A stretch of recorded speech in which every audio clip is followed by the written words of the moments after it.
Hey, this is Yossi. I run a small investment firm that specializes in REIT investing, and before going into today's video, please note that I'm not trying to be political. I understand that there are pros and cons to both political parties and their proposed policies. I'm simply trying to assess how various policies could affect different REITs, so thank you for your understanding. Trump won the presidential election and the market thinks that this is bad news for the REIT sector. It caused them to drop by 2% when the results came out, and they have underperformed ever since, even as the rest of the market surged higher. Moreover, some specific REITs like Realty Income have kept selling up ever since. I don't think that this is a coincidence. Over the past few years, REITs have been very closely correlated with interest rates, with REITs rising when rates would drop and REITs dropping when rates would rise. Unfortunately for REITs, Trump's policies are perceived to be inflationary, and this has caused long-term interest rates to already surge to higher levels, and with that, the expectations for further rate cuts have become more uncertain. This is very bad news for REITs because if tariffs, deportations, and tax cuts lead to another round of high inflation, this could be the end of this rate-cutting cycle, at least for now. The Fed even acknowledged this in their recent speech and said that they will likely cut interest rates more slowly and deliberately in the coming month, in part of the growing uncertainty concerning inflation.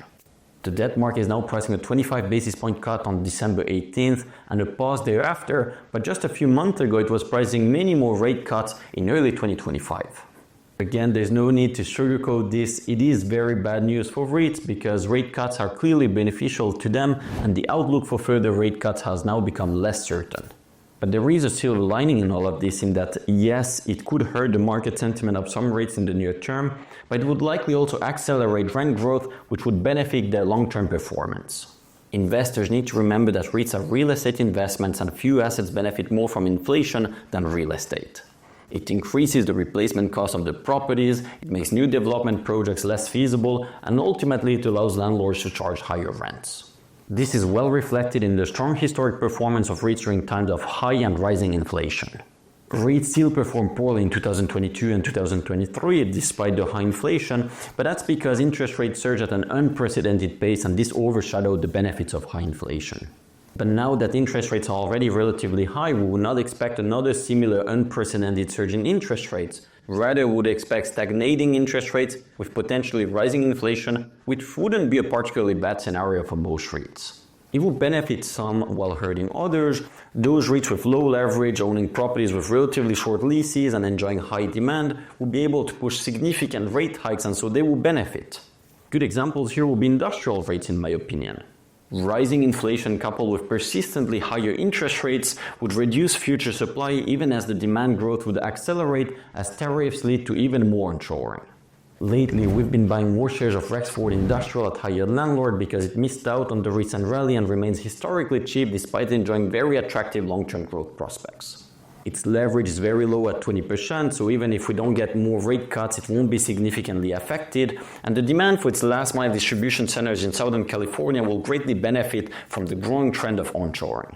So this is a good example of a REIT that will actually benefit from a higher inflation, higher interest rate environment. Before I now go to another example highlighting a REIT that will suffer, here's a quick word from our sponsor, High Yield Landlord. Over the past year, I've had the privilege of interviewing the management teams of some of the most prominent REITs, including Realty Income, Vici Properties, Stag Industrial, and many more. These exclusive insights have helped me and the 2,000 members of High Yield Landlord build a portfolio of what we believe to be the best REIT investment opportunities for 2025, and today I'm excited to give you access to it completely for free. Simply click on the screen and you'll be redirected to High Yield Landlord, which is my REIT newsletter.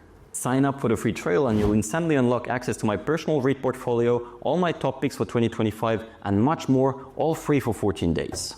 You can cancel anytime, no questions asked, but if you decide to stick with us after the trial, you'll also secure a special discount for joining today. We are proud to be the largest online community of REIT investors with over 2,000 members actively growing their portfolios with REITs, and I want you to be part of it. With REITs trading at historically low valuations at the moment, there has rarely been a better time to invest in this sector, and we think that 2025 could be a particularly rewarding year.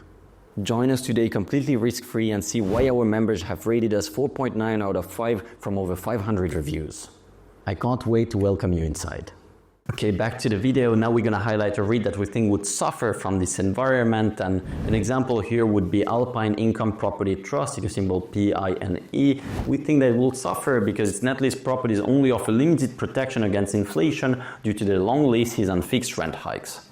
Moreover, it has quite a bit of leverage with a 52% LTV, which would likely lead to rising interest expense in the coming years.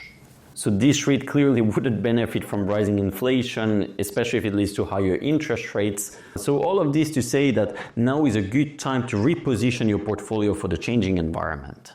We are favoring undervalued REITs that have little or no debt and own properties that will benefit from rising inflation, typically with relatively short lease terms and strong demand for their properties. Rexford is one good example, but there are many others. Final point I want to make here is that you need to remember that this is all temporary. Even if Trump's policies boost inflation, this will likely not stop rate cuts. We think it will only delay them. That's because macroeconomics still outweigh politics. His proposed policies could lead to a one-time boost in prices, but probably wouldn't lead to a sustained long-term rise in the inflation rate. We have previously explained that the 5 horsemen of disinflation remain today stronger than ever. The first one is demographics. People are simply not having enough kids in most developed countries, and as a result their population is aging, and this is deflationary. And second comes technology. We are today making significant advancements in AI and robotics, and this could significantly reduce future production costs. Third is inequalities. Today wealth inequalities are the biggest they've ever been, and this is also deflationary. Fourth is globalization, and this is taking a bit of a backstep lately, but even globalization isn't ending here. A lot of developing countries are today quickly getting better integrated in the global economy. And then fifth and final is over-indebtedness. We are today more indebted than ever, and this will also weigh down on future inflation. These are the exact reasons why we had a long period of low inflation leading up to the pandemic, and we are now going back to that economy. Trump's close supporter Elon Musk has himself said in numerous interviews that we are likely going into an age of abundance in which everything will be super cheap. Here are a few quotes from past interviews.